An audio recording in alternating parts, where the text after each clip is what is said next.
yun pong pagkakaugnay ni Senator Robin Padilla ngayon sa kaso po ni Pastor Apollo Kibuloy. Kinampihan niya talaga si Pastor Kibuloy. Ilang milyon ang bumoto sa kanya tapos isang tao lang yung kakampihan. Bakit ganon? Dapat patas ka sa taong bayan. Kaya sa susunod na eleksyon, mag-isip po tayong mabuti. Si Coco Martin daw po ay reinkarnasyon ng hari ng pelikulang Pilipino, Fernando Poe Jr. Oh.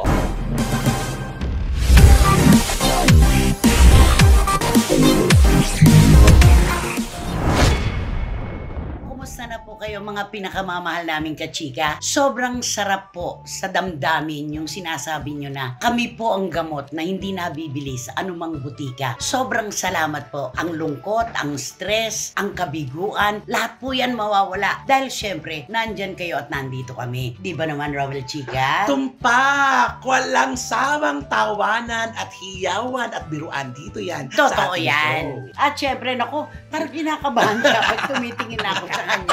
Sabi niya, Wendell Alvarez, a.k.a. Barikutot! Ang mga showbiz intriga, ako hindi mo malalaman kung saan nanggaling at kung kailan matatapos yon. Kaya abangan nyo ang aming mga opinyon. Natatanda nila nung isang episode. Baguhin mo. Ay, yun ba yun? Oo, baguhin mo yon. Ibahin mo yan. Nagamit mo na yan. Yung hindi mo alam kung saan nagsisimula, saan matatapos. Baguhin mo ngayon yan. Oh. Ngayon natin makikita katalinuhan mo. Biglaan. Baguhin mo. Okay.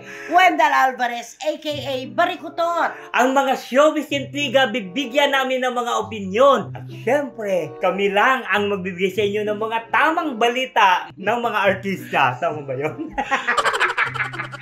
Parang balita. yun yung pinakorek ko nga eh.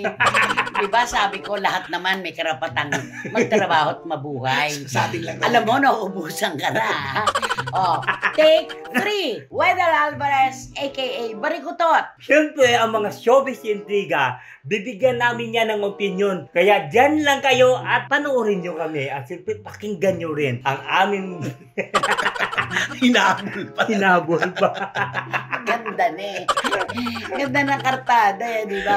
Basta, aliw na aliw po kami at siguradong kayo rin. Dito lamang po sa inyong programa, ating programa at ito ang Showbiz Now! Salamat po. Ano mo nakakaaliw ka? Hindi mo natatandaan kung ano yung opening mo noon, nung isang episode. Ano mawala sa isip mo ano? Nawawala ko. Bakit? Lilista ko kaya. Mas mabuti pa maglista ka na. Oo.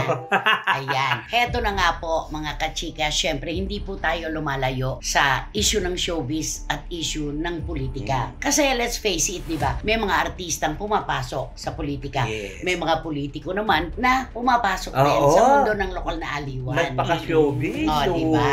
Yun. At saka nag-aartista rin. Ay, di oo, ba? tama. Yun. Dito po sa pagtalakay namin ng issue tungkol kay Senator Robin Padilla, iaalis po namin dito ang usapin ng relihiyon. Kasi alam po namin tatlo na dalawa lamang po sa pinakamatindi at pinakamahirap na argumento sa buhay na ito ay pag-ibig at relihiyon. Correct. Walang nananalo Tama. dyan, walang Wala. natatalo Correct. dyan. Patas lang. Mahirap pagtalunan ika. Oo, mahirap talaga sasabihin ng isang relihiyon. Ito lamang ang tanging daan patungo sa langit. Ay, oo. Meron naman magsasabi, Dito this is lang. the only way. Oo. Kaya basta sila nirerespeto natin Yes. lahat. Tama. Pero yun pong pagkakaugnay ni Senator Robin Padilla ngayon sa kaso po ni Pastor Apollo Kibuloy ay talaga pong magiging matapos siya ng bagyo ngayon. Bakit, Oo Wendell? nga.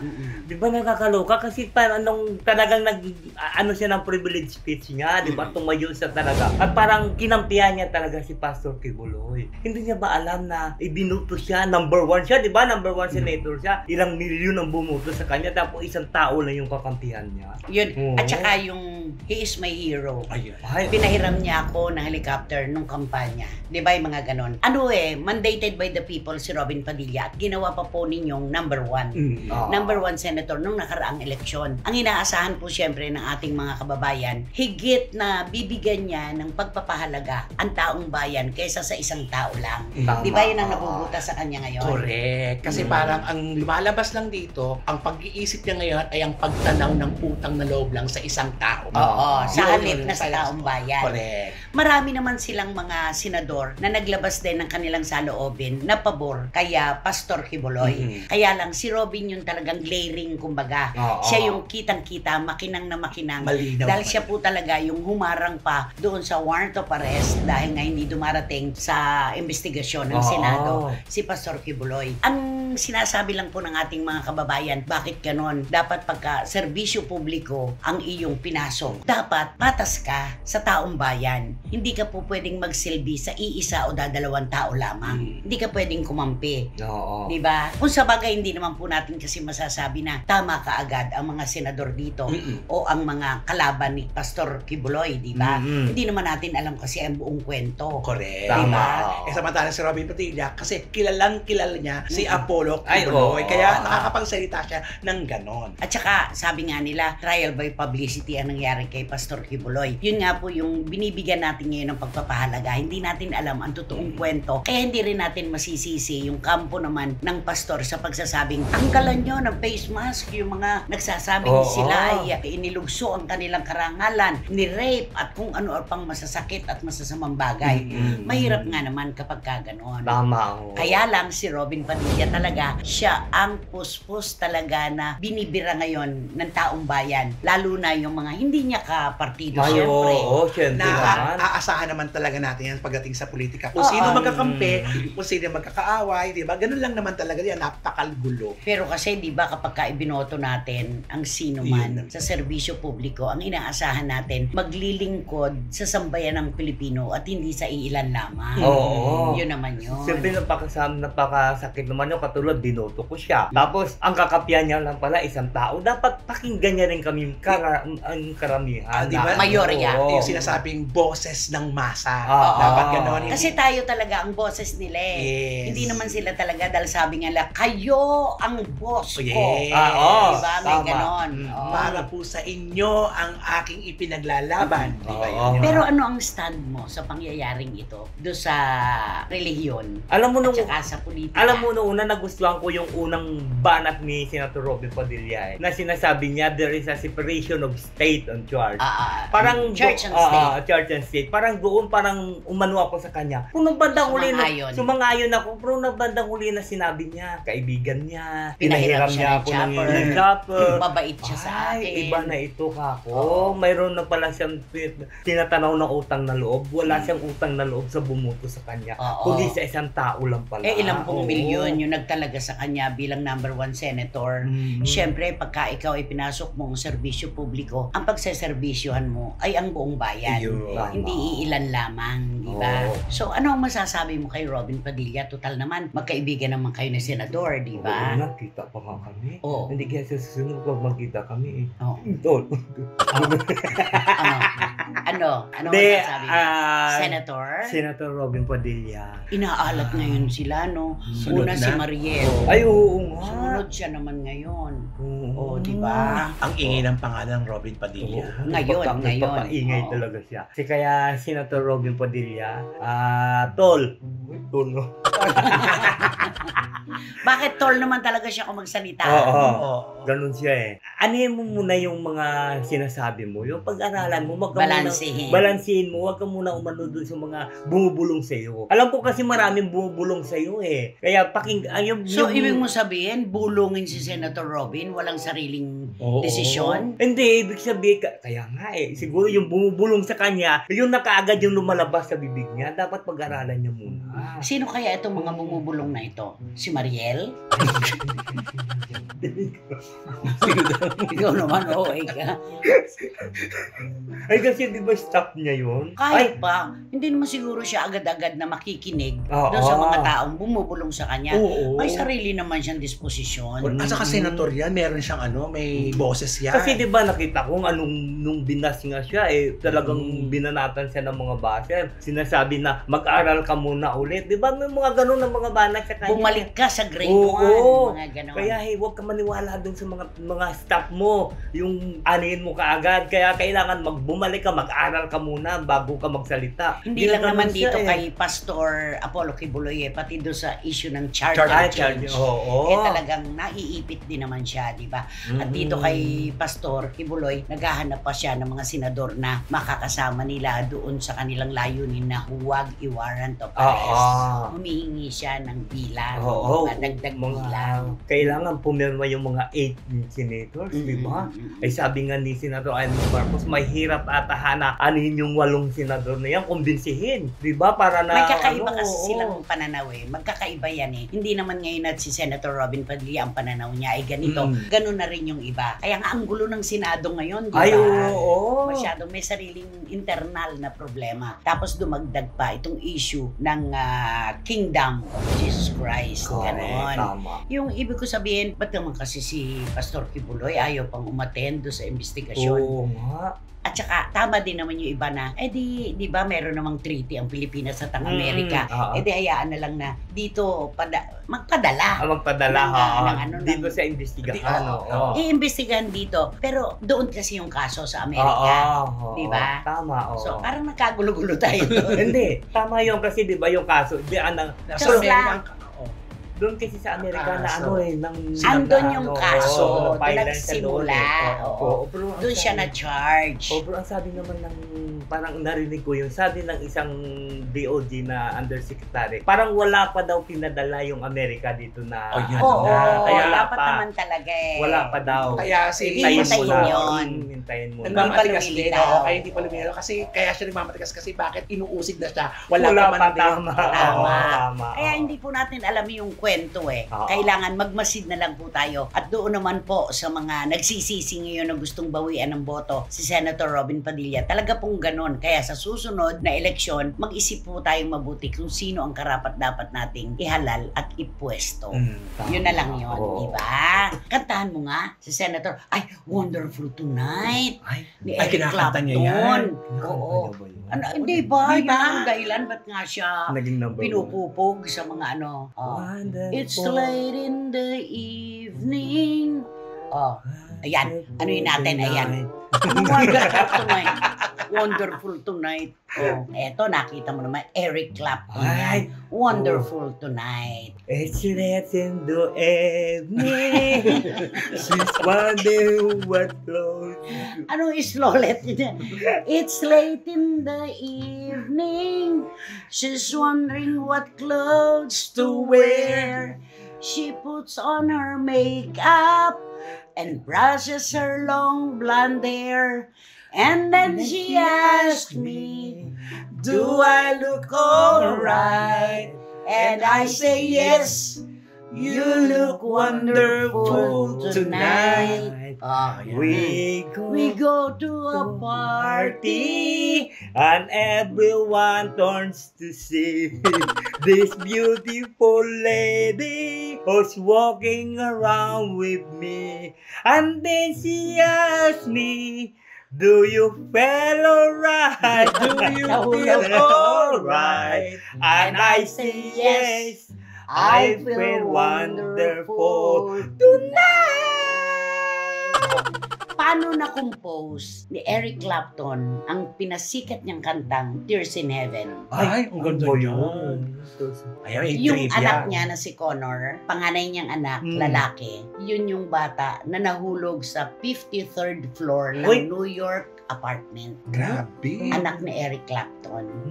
Naglilinis yung, sabihin na natin na siguro kinomisyon nila para maglinis ng bintana. Nakikipagtaguan sa kanyang yaya yung bata. Tumakbo si Connor ng dire-diretso sa bintana. Nahulog siya. Pang 53 palapag. Grabe. Kaya nga, may date pa sila doon. Ipapasyal niya dapat yung anak niya. Alam mo, ang feeling daw niya, tumatakbo siya ng pagkabilis-bilis. Hindi pala siya umaalis sa kanyang pwesto. Kaya magmula noon, hindi na tumira si Eric Clapton sa matataas na gusali. Pinili na niya mga flats, mga bungalow, mga ganon. 53rd floor. Si Connor. Yan ang anak niya, si Connor. Oo, yan yung Tears in Heaven, di ba? Pag nakita tayo sa langit, makilala mo kaya ako? Ayan, pakiano natin, Ali. Tears in Heaven. Yes, Ah, in Would heaven. you Ayan, know Olivia. my name if I see you in heaven? Ang ganda, di ba? At hanggang ngayon, ang Eric Clapton, sa edad niya, ganun pa rin ang boses talaga. Ang ganda-ganda. Yan yung mga sumikat nun di ba? James Taylor, Eric Clapton, di ba? Napakarami. Ayan. Ito po, mahalaga po natin itong malaman lahat sa lahat po ng mga tagahanga ni Eric Clapton. Yun po ang ugat ng awiting Tears in Heaven. Ayan.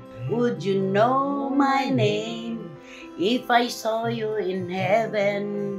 Would it be the same if I saw you in heaven? Ayan, yan yun. Kung magkita daw kaya sila ng anak niya, makilala pa kaya siya. Yun yun. Ang gwapo-gwapo pa naman ni Connor, no? Napakagwapo doon sa mga video na lumalabas, di ba? Kaya, ang daming hugot ng mga musikero, no? Lalo na yung mga gumagawa ng mga kanta. Doon sa karanasan talaga sila humuhugot ng ano. At yan po ang piyesang ipinanalo na rin ni Senator Robin Padilla noong nakaraang eleksyon. Ay, oo. Wonderful Tonight. Yeah. Paano yan? I feel so right. Wonderful tonight. Sabi ni Direk Tom. At sabi naman ni Ali, si Mike lang naman ang walang reaksyon Dahil si Mike naman kahit ano, positibo, negatibo, hindi mo marinig ang boses, di ba? Ay, nako, nakakaloka talaga. Ayan. At dito naman tayo. Ano ang pagkakilala mo noon kay Coco Martin? Alam mo, dati, di ba, nakilala din yan sa pa-sexy lang muna.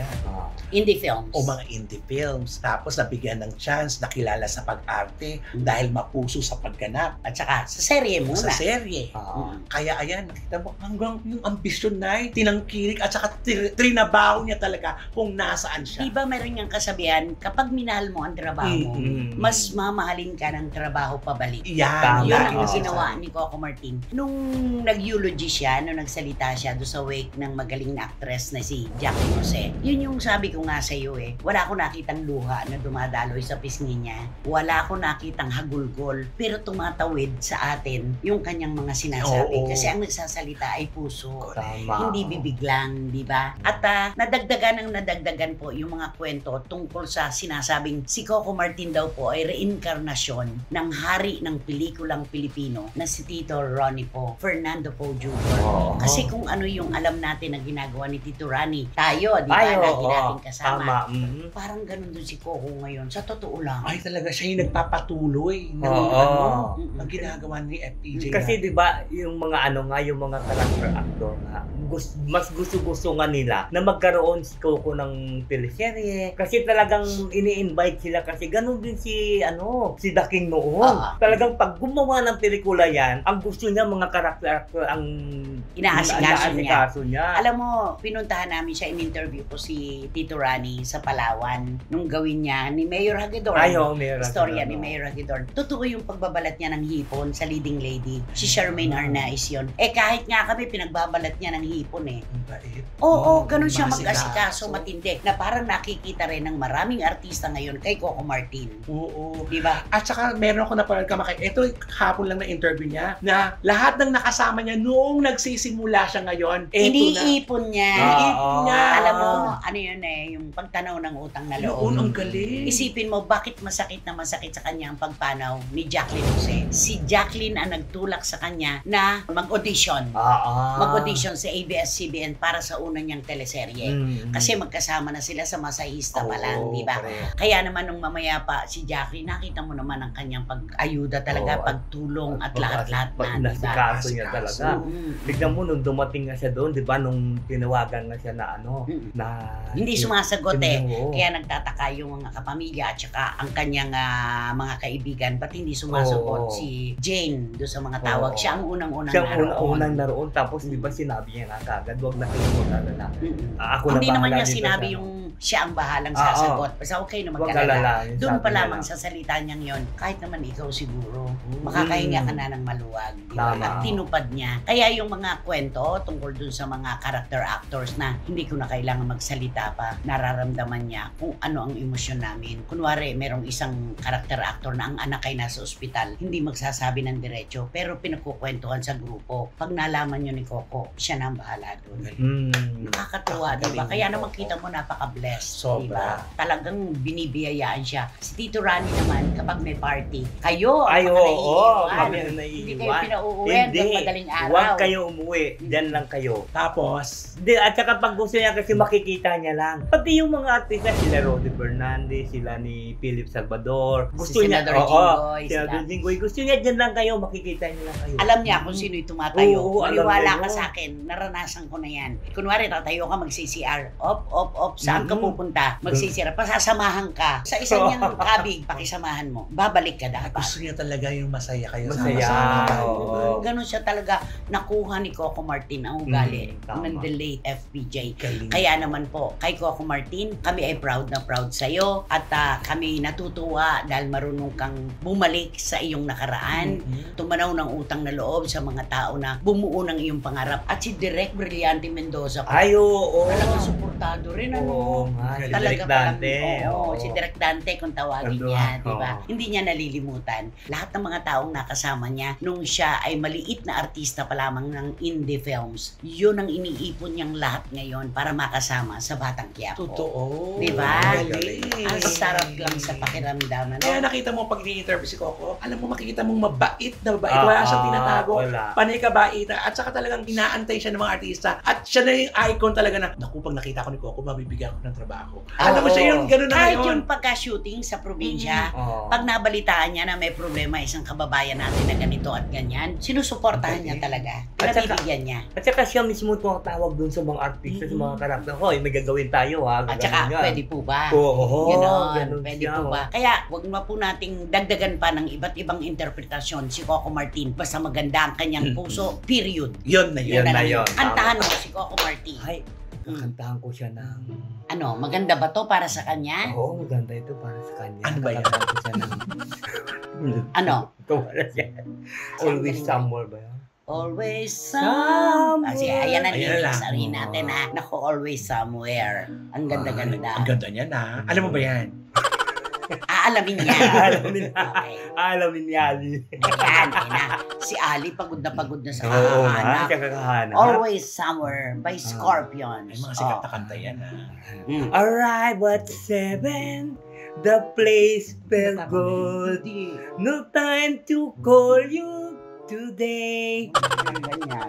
Parang, Yung ano alam mo na yung lang. tono mo, it's late in the evening. Hindi na, Refrain na lang. Always Mali. somewhere. Always somewhere. ayun. Miss you where I've been. I'll be back I'll be to back love you again. love you again.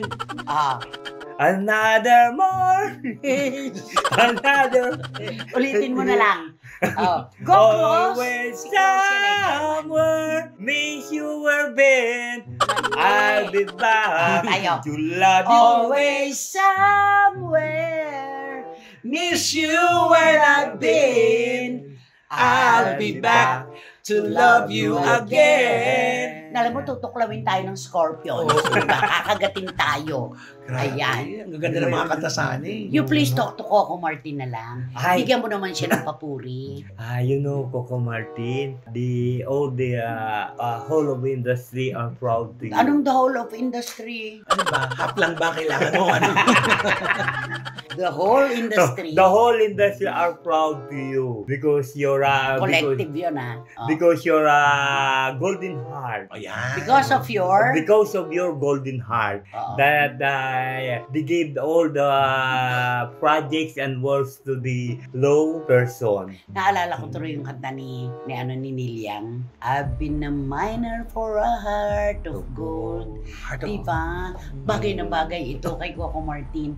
Bibihira kasi ang mga tao na may gininto ang puso. Alam mo, nakakahinayang lang pag pinasok niya kasi ang mundo ng politika, baka magbago ang landscape ng buhay niya. Oo. Ay, tama. Pero si Coco Martin ang kailangan ng ating pamahalaan. Ay, oo. Naku, pag kumandidato yan, baka naku. Diba? Wala Kaya lang baka magbago eh. Wala pa daw sa ano niya eh. At saka Wala sabi naman niya, sa isip niya at yun saka eh. gusto niya talagang palakasin ang yung Industriya. ng pelikula. Oo, Kaya doon tama. siya nakatutok ngayon. Totoo yan. Ay nako, basta congratulations. At syempre, heto na po ang mga kaliga natin, mga SNNers na hindi pinagbabago ng panahon. Titong Manny and Tito Norsky Garcia, salamat po sa lahat-lahat. Iram Lia. Ay, isa-isa ha. Iram Lia ng... Iron yan ng Qatar. Yes! Miss Nugs. Miss Lag ng Belgium. Saan ang Belgium? USA. Europe! Europe. Okay. Rona Gairial ng Barcelona. Ng Barcelona. Spain. Okay, naku, tama na. Juris Doctor Channel. Ng United States of America. Lolo Malig, Ay, lulumalig ng San Francisco. ng San Francisco, California. San Jose, San Francisco. Wating-wating and bahaw of United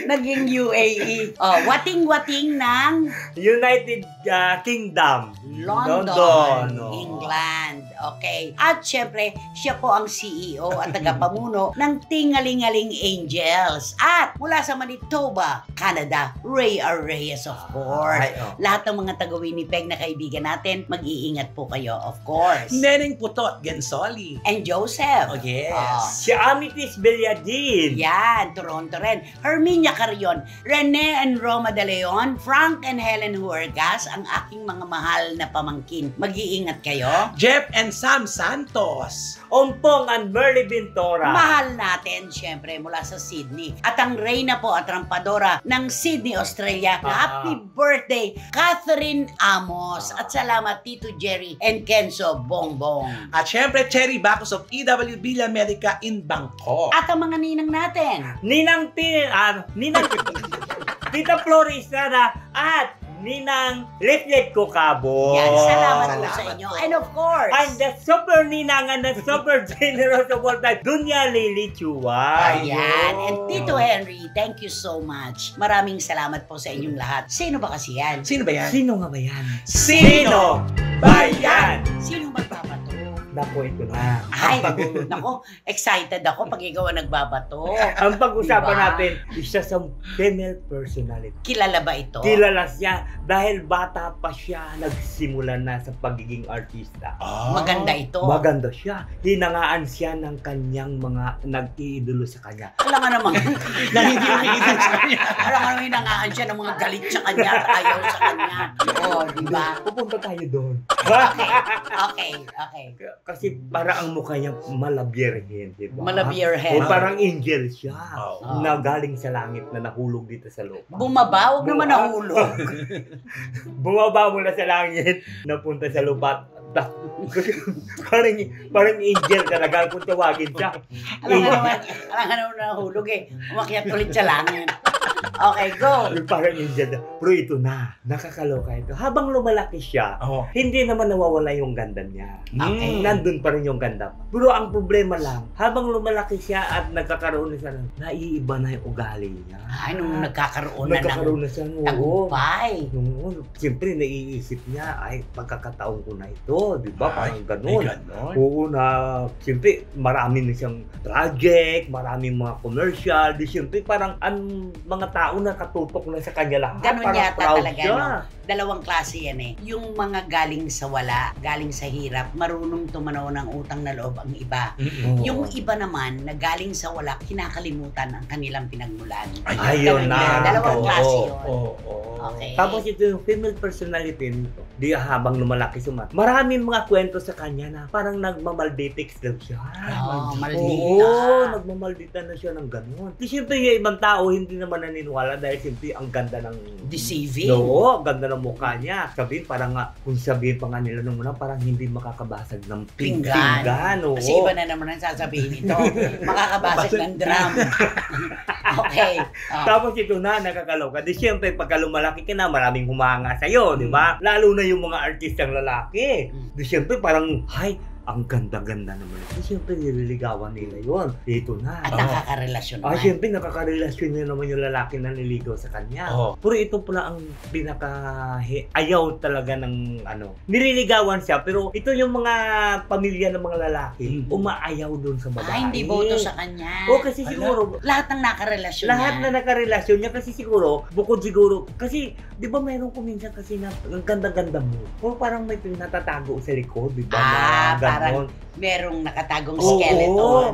Di ba mayroon na, di ba? Sino nga ba yun? Yung, ang ganda-ganda niya, pero nung tinanggal yung puro ahas yung di ba? Valentina. Si Valentina, di ba? Ang ganda-ganda. Parang ganun nga.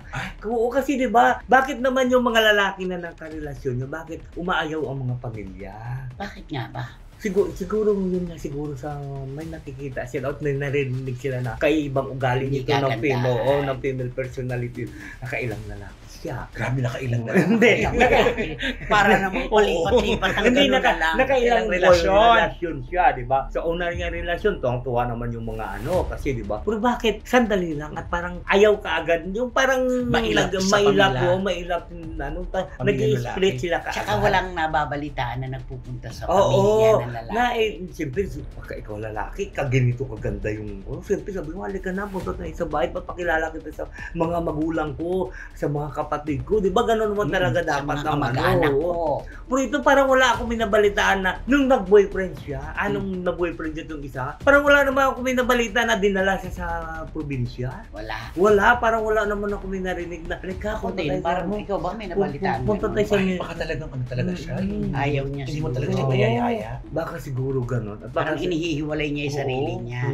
Kakaiba siya. Totoo. Baka siguro ang sabi niya, bakit ako pupunta doon, sila papuntahin mo dito? Ay, diba? Siguro gano'n, kaya siguro di siyempre, ang mga pamilya siguro umaayaw na. Ay, naku anak, kung ayaw niya, di wag na lang, bahala ka dyan sa buwan mo. Hindi kami makikialam sa love life mo, pero dapat. Kaya pala hindi nagtatagal. Oo. Ay, naku, yan na, lumalabas na yung mga dahilan. Ang dami-dami na naglalabasan sa kanya. Diba? Grabe. Tamo nakailan yung relasyon sa una, di ba? Yung taga Mindanao. Tapos yung isa, di ba? Yung taga Laguna. Batangas ba yun? Yung may mga alikabok. Nagbumotor yan, ikaw. Puro taga-south, Oo, puro taga-south. Oo. Tapos itong huli niya. Parang wala akong narinig nito na pumunta sila somewhere there in somewhere there. Somewhere out there. Beneath the rainbow. Nung beneath the rainbow. Sabi ni Alio. Parang wala akong narinig na dinala sa doon at pinakilala sa pamilya. Ay, hindi siya lapitit. Tapos, diba? Parang, siyempre, ay, pala ka! Di ba, siyempre, engage na kayo, di ba? Di dapat pagka-engage kayo, di ba dapat sabihin, mahali ka na, punta na. Bakit pag ay, di ba, nakilala kita sa nanay ko. Di ba, parang gano'n, di ba? Kilala kita sa gano'n. Pero parang wala, Parang wala talaga. Bakit kaya? Ayaw talaga siguro sa kanya ng mga pamilya. Di ba, ayaw talaga. Sabi mo na lang siya. Nako, to you, female personality. Akala ko papangalanan To yung female personality, all you have to do, you just adjust yourself. Ito sinturon. Belt ito. You just to adjust yourself because you know the Filipino, they're so very jealous. Ano jealous? Very sensitive regarding the talkies about you. Talkies about you. Alam mo, mahihirapan ka na magbigay ngayon ng clue tungkol sa kanya. Nagamit na natin. Diba?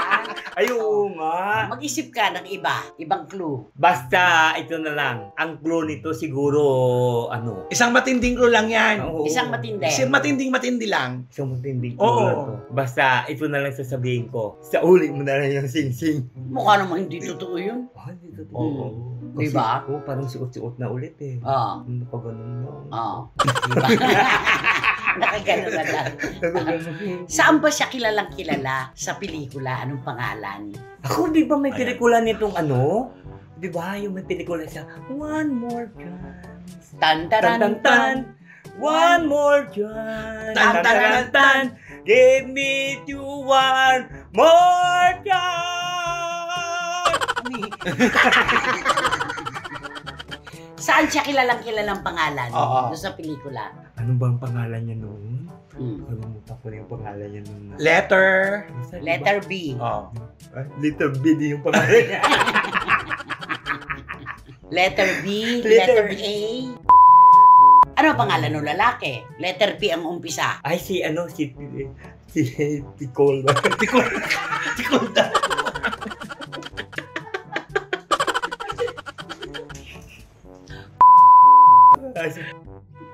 Tikol. Sasampuro ko yung mga pangalan niya. Ay, nako! Ano ba dapat gawin? Naku, mag-subscribe na po kayo, mag-like, mag-share, at pakisama na po ang aking vlog, Romo Chika Vlog. Ayan, congratulations. And of course, Direct Beverly Verhel ng Toronto, Canada. Anak, mahal na mahal ka namin at mag-iingat ka. At hello kay Irma Nepomuceno. Irma, hindi Irma. Irma Nepomuceno ng Arizona, USA. At kay Mau Mauricio ng Los Angeles, California. Salamat po sa inyong suporta sa amin. Thank you. And, syempre wala kayong dapat gawin kundi hit nyo lang yung bell para magkaroon kayo ng notification makatanggap kayo ng mga bagong upload na videos ng ACNN. At ang sinasabi ko sa inyo, samahan nyo ako. Please, don't skip. At samahan nyo kami at suportahan nyo ang aming Showbiz Now na official. Ito yung aming TikTok. Ayan, okay. At syempre po, naku, eto na naman. Puro halakakan na naman po ang nangyari sa atin. Pero syempre, andyan pa rin po ang mga issue na gusto naming itawid sa inyo at gusto nyo rin namang marinig. Maraming salamat po, Romel Chica. Thank Salamat you. po. At, Barikutot, Wendell Alvarez. Maraming salamat, Romel. Ayun, mula sa pagdati ang gumagano, tapos eto na naman. Ayan, hanggang sa muli, mga kachika, ito po ang ating programa at ito ang Showbiz Now. Kanta. All the way that you... Anong sinabi? Hindi ko alam.